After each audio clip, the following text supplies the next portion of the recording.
Hi, my name is John Fisher, and this is A Tourist in London. I'd finally graduated from college. I was so excited. I'd been in school my whole life, and here I was graduating finally. I was so proud of myself.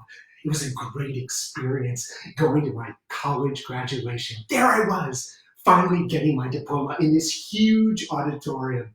I had on that big black gown and a funny square hat with a tassel on it. I loved costumes. I was all dressed up appropriately. I loved it. And let's do it. Let's do my graduation ceremony. Okay, I'm going to walk down the aisle and get my diploma, and I want you all to do the music. The music, of course, was Pomp and Circumstance. So let's review it. Let's review the music. It's very famous. You all know it. Bum, bum, bum, bum, bum, bum, bum, bum, bum, bum. Okay, good, good, good. Keep going, keep going. Bum, bum, bum, bum. I hear you, I hear you. Yeah, do it at home. Yeah, good, good. That's good, that's good. Okay, great, great. That's rehearsal. So let's start over. So here we go. Here we go with my graduation ceremony. You doing Pomp and Circumstance. Me, I'm going to walk down the aisle. Okay, here we go. And bum, bum, bum, bum, bum. Bum, bum, bum, bum, bum. That's good. That's good. I can hear you. Bum, bum, bum, bum, bum. Bum, bum, bum, bum, bum, bum. Bum, bum, bum, bum, bum, bum. Bum, bum, bum, bum, bum. I just switched my tassel to the other side. That means you're a college graduate. That was great. I really felt it. You got me back there. And we did it together. What an experience. That was great. My college graduation. Now I was off to summer camp. That's where I worked as a camp counselor. And when summer camp was over, I went to Europe for the first time. I was going to London, England. I was a history major, a drama major. It's what I'd always dreamed about. And I went to the airport and I got on a plane and I was sitting there. And the best moment of any trip is the takeoff. So let's do this. Let's do this together. You be the jet engines, and I'm all buckled in. I'm ready. I've read the card. I know what to do. And now we're going to take off for London. Start the engines. Louder. It's speeding up. The plane is taking off.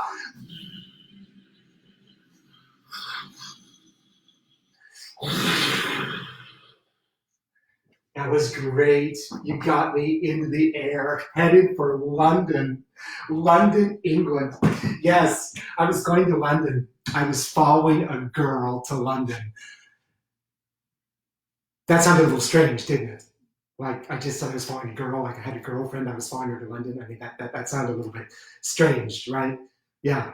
She was English. That's why she was in London, but that's not why it was strange to you, right? Because if you've known me or if you just met me, when you listen to me for a minute, you're like, he followed a girl? Him? Why? How? Who? He had a girlfriend? That's so weird. And it is weird because I've been a happy gay man for most of my life. I've been with the same man, my wonderful husband, for 33 years. We're everything to each other. It's terrific. I'm gay, gay, gay, gay, gay, gay, gay, gay, gay. I'm as gay as they come. But back then, well, you see, all through college, there'd been no sex. There'd been nothing. Nothing. I was bereft. And then I went to summer camp and I met her. I met Tina. She was English. And I figured if she liked me, she must know about me. I mean, she'd been watching me all summer. I was the drama teacher, of course, at the summer camp. And she'd see me on stage all summer acting like a big old queen. I was so campy. And the way I used to dress at summer camp, I used to dress like Noel Coward at summer camp. I wore this long red silk dressing gown and a cravat and Chinese slippers at a summer camp. She'd been watching me all summer. And I looked like Noel Coward. And I was the drama teacher. But she told me that she said to a friend of hers, she said to this friend of hers, she said, I've been watching him. I like him. There's something about him. Yeah, he's gay. Well, I don't know how it happened, but we ended up kissing. Yeah, we were kissing. And I think it was because I was emerging from the desert of my virginity. There'd been no sex for me. None. Nothing had happened. I mean, in my life up to then, I'd had a lot of me time. You know, we used to call it me time. I'd had a lot of me time, but that's not sex.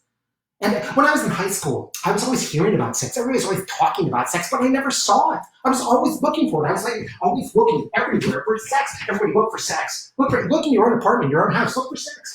Can you find it? Could you find it? This was me in high school. I was always looking for sex. I mean, I heard about it, but I never saw it. I never tasted it. I never smelled it. I never actually even heard it. It was a complete myth to me. It was a mystery. And then I got into college and I was in the drama department. Okay, now there's two things that every drama department has, okay? Every drama department has actors and gay boys, okay? The most historically promiscuous people on the planet are actors. They are totally promiscuous. And the only thing more promiscuous than actors are gay boys. And the only thing more promiscuous than gay boys are gay boy actors. But I was in this drama department and there was nothing. I kept hearing about it. People kept talking about it, but then when I went looking for it, it was just like high school. It was like a public school, and I couldn't find it. It was insane. I was looking everywhere for it, but nothing. No sex. Nothing. My whole life, I've lived within 20 miles of the Castro district, but I didn't know what to do with it. I had no idea how to utilize it. It might as well have been a moon for its closeness. I did go there once. I did. I went to the Castro. I went to a double feature, 2 musicals. One was a Gene Kelly movie, and the other was a Fred Astaire movie. How gay is that? It was great. I loved it. The Castro Theater of Musicals. It was incredible. And when the movie was over, I went home. I left. I got on public transportation and went home. What? A friend of mine knew I was going to the City Seas musicals, and he said, "You are going to be eaten alive." I walked out of that theater. I was like, "Here I am. Eat me. Take me." Nothing. Nothing. Was the Castro a myth? Was it all just a mystery, a myth? Was this whole thing about gay men having sex all the time a myth? So, nothing happened. And finally, at summer camp, after college, I ended up with a tongue down my mouth. It was a tongue. It was great. I was happy. Any tongue. It was down my mouth. So I was happy. You see, I was crawling through the desert of my virginity. All through my life up to then, I was crawling through the sand of my virginity. Crawl with me, crawl, crawl, crawl, crawl through this virginity. Crawl. Your skin is all cracked like clay. The skin of your virginity. Your throat is dry. It's dry with virginity. There's no sex in your throat. There's nothing. It's just dry. And you're crawling across this desert, crawling. And then all of a sudden you see a car. A truck in the distance driving over the sand dunes. You're so thirsty for sex. And then the car starts coming towards you and it pulls up right in front of you and the window rolls down and the driver leans out and says, "Do you want some water? There's water in this canteen." What are you going to say to this driver? "No, I want a Coke." No, you take what's offered to you. Listen, once you've been through the desert of virginity, you know. When you have a tongue down your throat, you're moving in the right direction finally. You're headed towards water. And don't worry whether or not it's water or Coke or Perrier. You just take it. So I accepted what was offered to me. And that's what was offered. I mean, why not? She was nice enough. I have very good manners. I was raised well. I accepted what was offered to me. So I'm off to England to see Tina, my English girlfriend. And there I am in my plane. And I'm about to land. And the plane's coming in for a landing. Here, give me the engines again. Give me the engines. And the plane's coming in. Give me the engines again. Yeah, good. I hear the engines. A perfectly smooth landing. It was wonderful. And this British guy next to me, he looked out the window and he said, "Oh, there it is, God's country." And it looked like God's country through the porthole window. It was all green and beautiful. And Tina, she picked me up at the airport in a little Mini Cooper, like with the original ones, not the remakes. This was back long ago. It was like a real Mini Cooper. And she took me to Canterbury Cathedral. It was amazing. This cathedral I'd read so much about, one of the most famous cathedrals in the world, soaring above me. That Gothic architecture soaring into the darkness. It was so spectacular. spectacular. Here I was. I could smell the Middle Ages, and it was glorious. And they had chants playing in the theater. Do this for me. Do the chants. Domino. Let's do them. Come on. Dominos. Yes, you're creating that cathedral for me. Dominos. Student at home. Dominos. And there I was in Canterbury Cathedral. It was spectacular. And I turned to Tina and I said, oh my God, this is where that movie took place. This is where Richard Burton got stabbed by Peter O'Toole in Beckett. You know Richard Burton. He was in the original Broadway cast of Camelot. His voice is divine.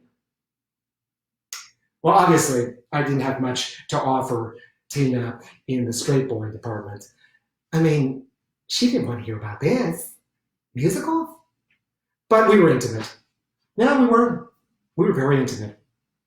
We were completely intimate. We were deeply intimate. We were fully intimate. Good manners. When something is offered to you and you want it, you accept, okay? Well, she used to tell me she talked to her friends about me. She said it very nice. You know, she just, I was talking to my friends about you. And I was trying to imagine these conversations.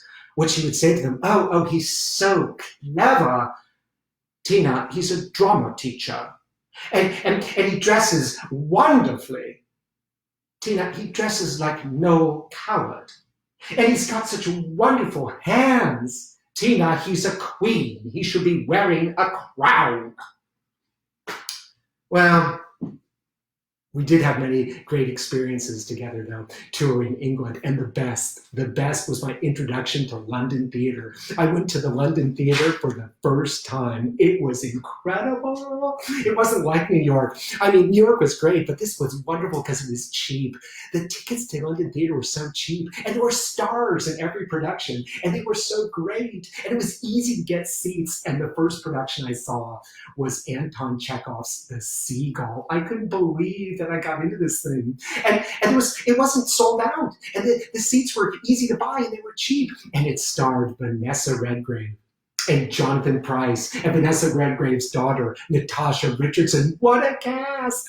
And all of us Americans, they put into the same box above the stage. We're all above the stage in this box. It was like a king's box. It was like we were way, way, way up there, like we were royalty, all together, really close to the stage. I could see Vanessa Redgrave sweat. It was so exciting. And there were four of us. There was this school teacher, this woman from the United States, this another young woman from the United States, and this guy who we sat down, and he turned to me and said, oh, I love Jonathan Pryce. He's just wonderful. I thought, oh, great, a gay guy. But he never even looked at me again. He never looked at me. He didn't say anything else to me. Was gay sex a myth? Anyway, this was a great production. It was incredible. And the best scene is when everybody left the stage except Vanessa Redgrave and Jonathan Pryce. And they looked at each other and they had these hungry, sexy looks on their faces. And they started chasing each other around the stage, trying to grab each other to have intercourse on stage. And it was in this dining room. And they're running around this dining room, pitching each other and slapping and giggling. There were no words, it was just noise. And they ducked under the dining room table. And suddenly they popped up and they tickled each other. Come on, tickle each other at home. Just find somebody to tickle. Just grab them and tickle. Tickle. Be Jonathan Pryce. Be Vanessa Redgrave. It was an incredible scene in The Seagull. And I looked that scene up in the play when I was preparing this text. And it's very amazing because that scene doesn't exist in the play. Anton Chekhov never wrote that. He never wrote that. They just made it up. They were having so much fun. But that's what English theater was like. The actors loved being on stage, and it was inexpensive and available. The next night, I went to see Interpreters, stand-up starring handsome Edward Fox, so trim in a suit with that beautiful hair and that great English smile, and Maggie Smith. Can you imagine? And it wasn't sold out. And the tickets were cheap, and I got a great seat. And I bought it at the last minute, and she was great. She was great. She could say a single word, and it was amazing what she could do with a single word. Hello. It was incredible. Can you imagine if she was in a play now and you wanted to see it? Can you imagine you go up to the box office and you say, can I have a ticket for tonight? They'd say, you can have a ticket in 4 months. And we're like, okay, I'll buy it in 4 months. Yeah, but it's going to be closed in 3 months. But the only ticket you can have is after it's closed. It was great. Interpreters. And then the next night, I took Tina to see Mutiny! Exclamation mark, this huge musical about mutiny on the bounty. They turned Mutiny on the Bounty into a musical. And on stage was this massive British warship with all the sails and guns. And it was full of half-naked sailors, British sailors, all these men on stage singing, and this huge ship rocking back and forth, rock back and forth like you're on the ship. Come on, rock, rock, rock, rock, you're a topless sailor. Rock, rock, rock with long hair. Rock, rock, singing, rock. It was incredible.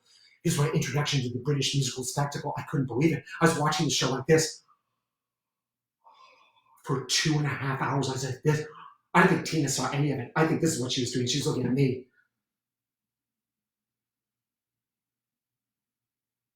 But it was incredible. I loved it. It was magic. And it got me so interested in British musical spectacles that the next night I got a ticket for an obscure musical that everybody was talking about how much they liked. It hadn't come to the United States yet. It wasn't a big deal.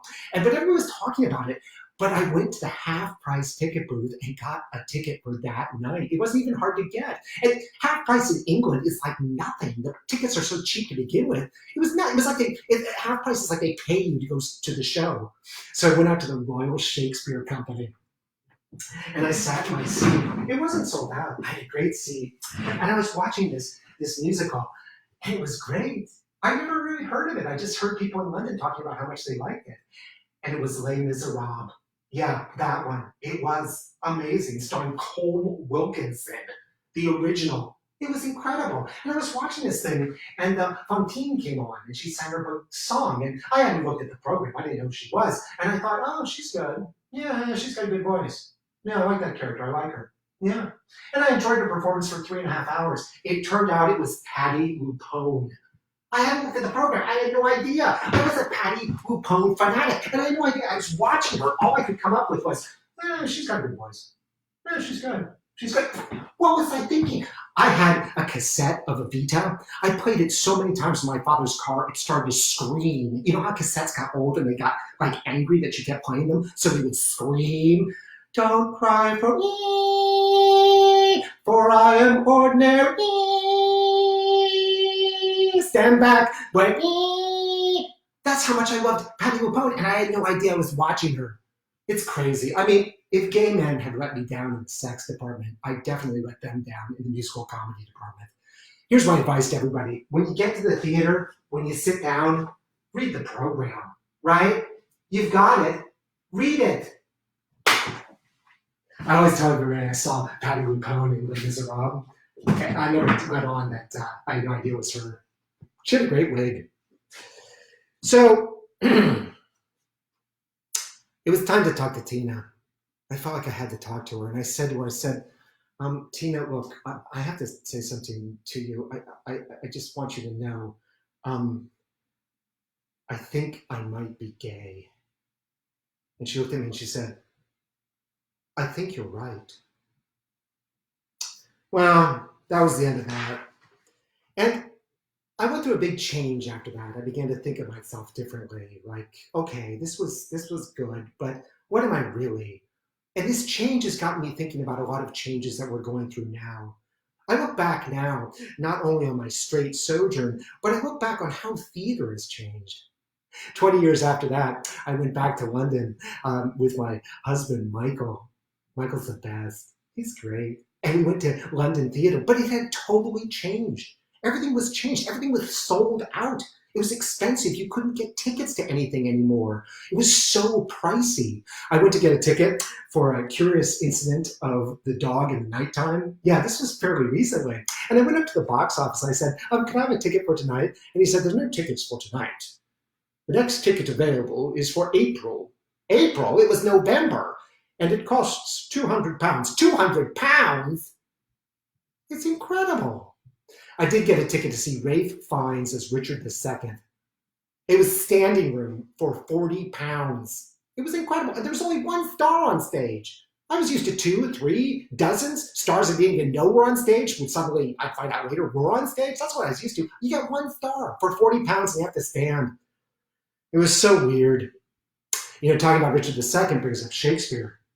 And Shakespeare has a lot to say to us right now because, of course, Shakespeare had his own experiences with disease. He lived through what we're living through right now, and it changed him. Shakespeare was a child of the plague. He was born in 1564 in Stratford, and that year, 1/6 of the population of Stratford died from the plague. He truly was a child of the plague. He started writing plays. He wrote some early masterpieces, Henry VI, Part 1, 2, and 3. He wrote Richard III, wonderful plays. And then the theaters were closed because in 1593-94, plague struck London.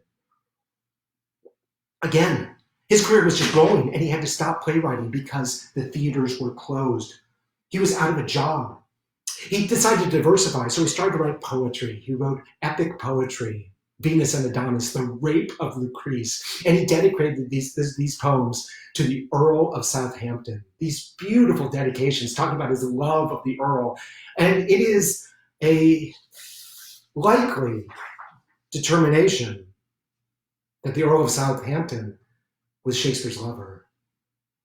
Was plague changing the way he thought about himself? He was a married man, but was plague altering the way he thought about himself? Was it altering Shakespeare's sexuality as he embarked on an adventure with the Earl of Southampton?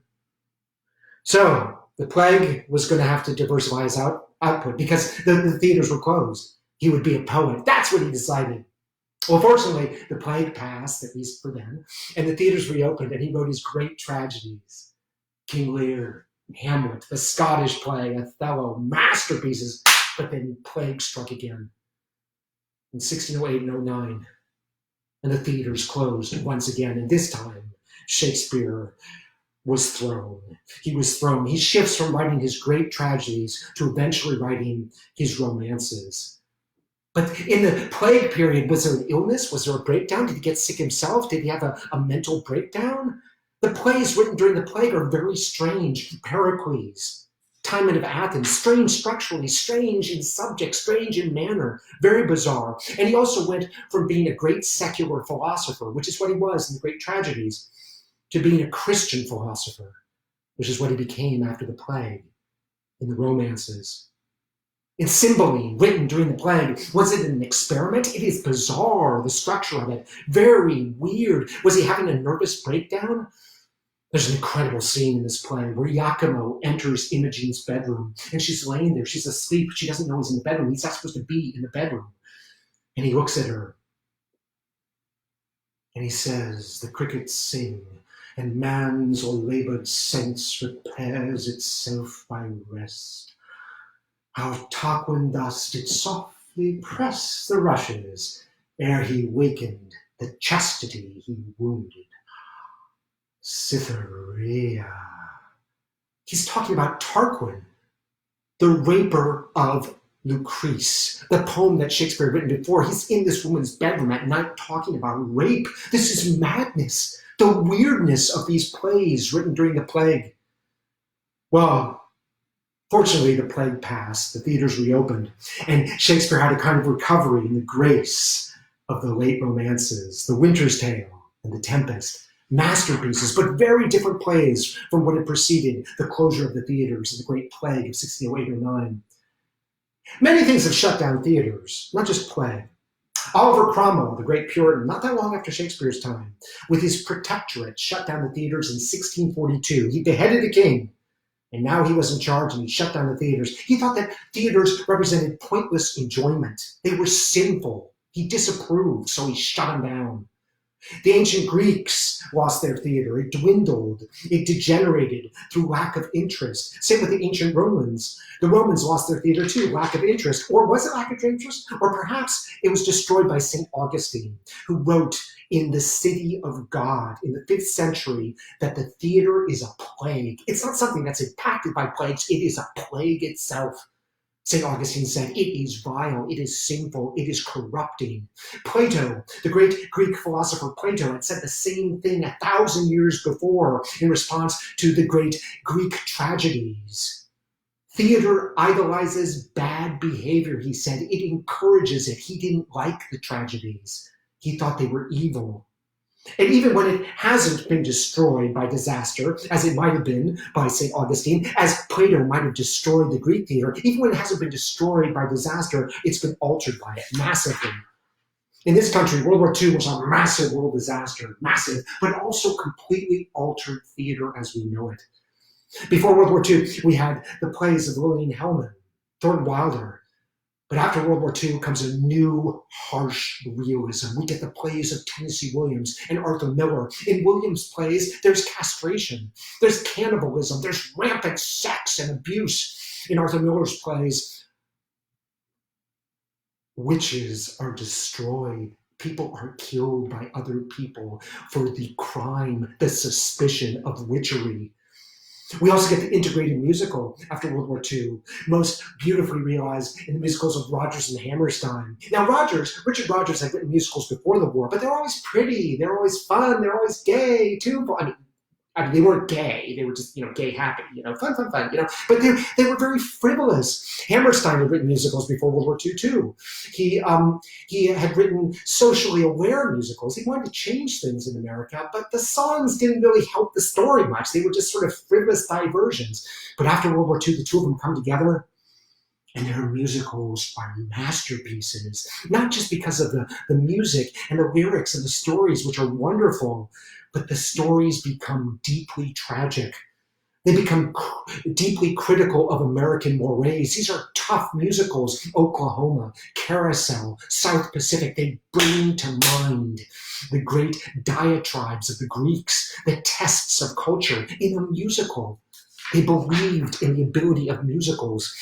And the songs are no longer frivolous. They're recitative. They help tell the story. They're arias, inner monologues. They become operatic in their seriousness and their scope and their energy. One playwright who bridged the World War II crisis was Eugene O'Neill, but he was changed by the war. Before World War II, he wrote sentimental tragedies and experimental plays, but after World War II, brutal realism, savage realism.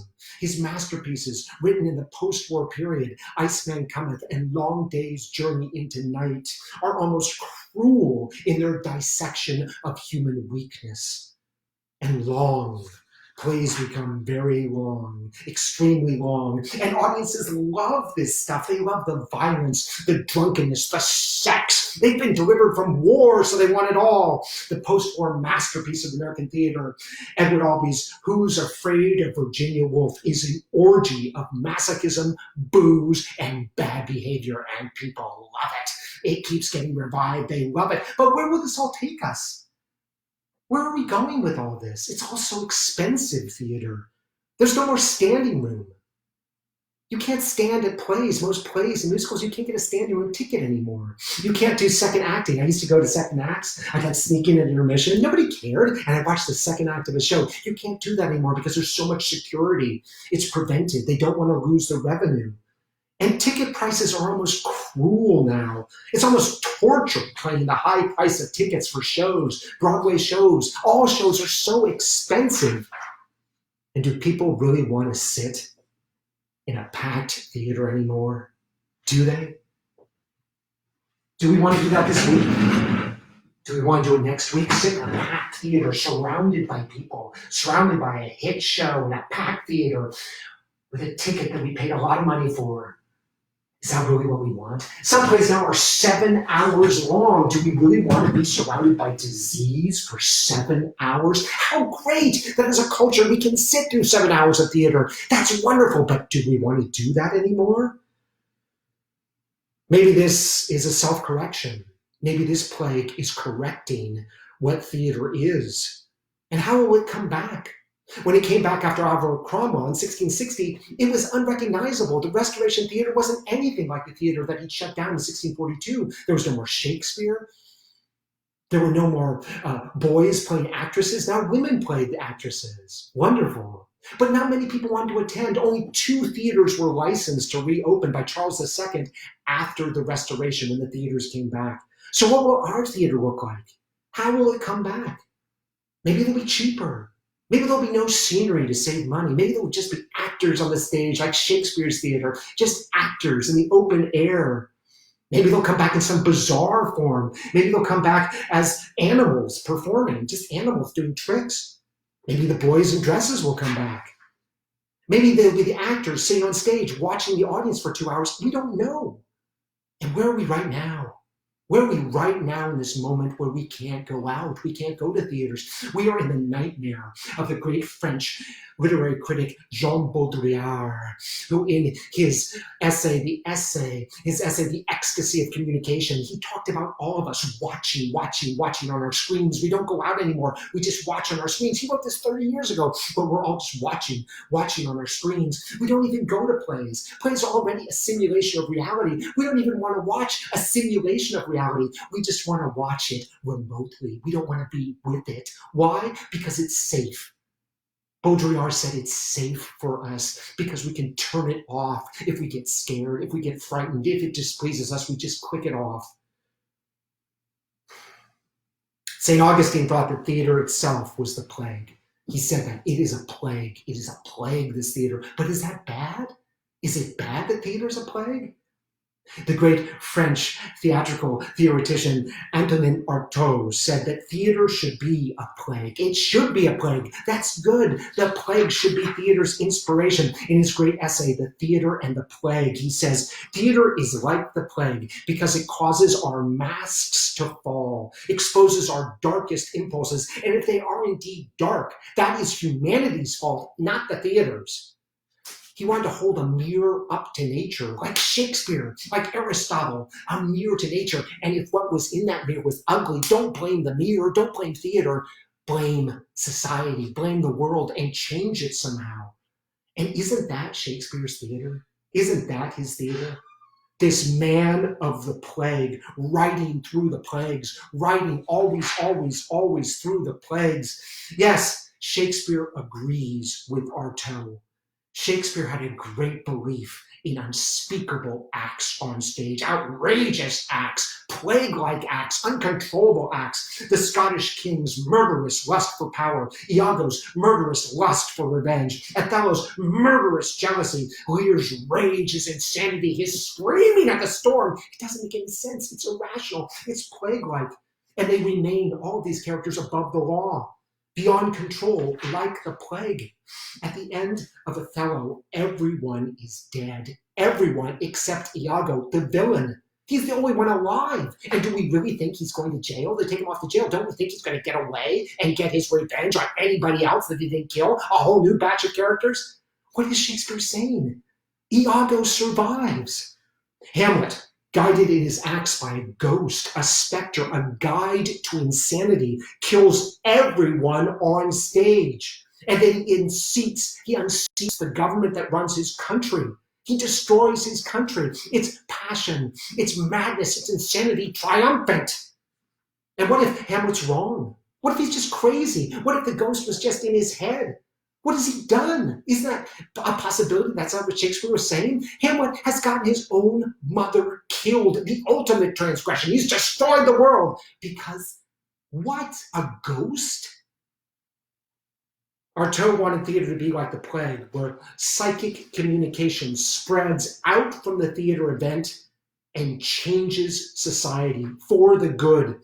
Jerzy Grotowski, the great Polish theater theoretician and director, agreed with Artaud. They both felt that the actor should be like the martyr on the stake, burning on the stake, screaming through the flames to us, telling us through the flames, give me some flames, rustle paper, or just go, give me some flames, and the actor is screaming us, telling us we must change. Joan of Arc, isn't that what she was? The martyr screaming through the flames?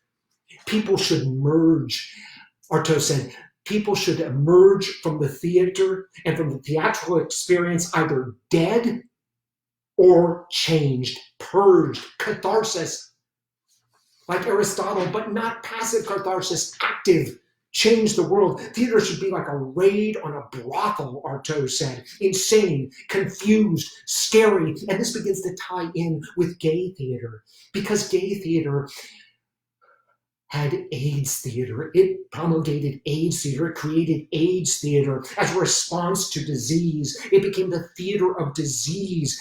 Gay men screaming through the plague of AIDS, we're dying. We're dying. We are dying. Help us do something. Protest. Gay theater had a tradition of protest. It came from two theatrical events that weren't even in theaters. The Stonewall Inn riots in New York and the Compton cafeteria riots right here in San Francisco. These were drag queens rioting against the police. No, you don't get to arrest us anymore. We're in costume, we're fabulous, and we're not going to take it. They fought back. Amazing. Because both of these raids were like the brothel being raided by the police that Artaud wanted. It was the plague striking back, the confusion, the rage, the anarchy. So is this disease self-correcting? Is it correcting us? Like my sexuality that need to be corrected. They had to be corrected by first being wrong. Is that what this disease is all about?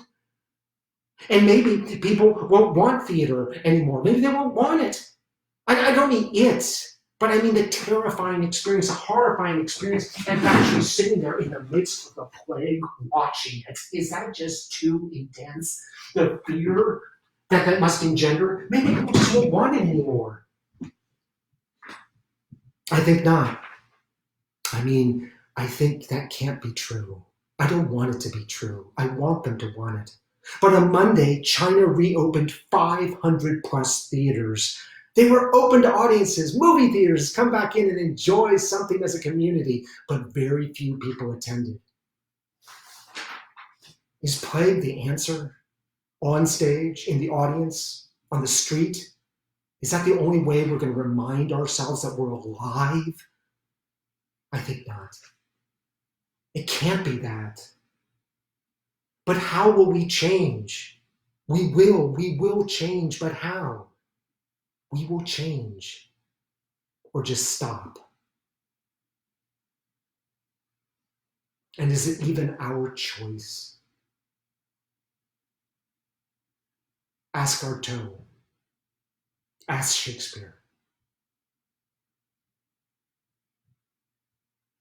Thank you. My name is John Fisher, and this was A Tourist in London. Next Thursday at 8 o'clock, I'll be back with Ode to Ord, a tribute to the great fighter Ord Wingate. He was sort of a Lawrence of Arabia of World War II, an incredible man involved in a lot of very important transitions in the middle of the century. Thank you for joining me.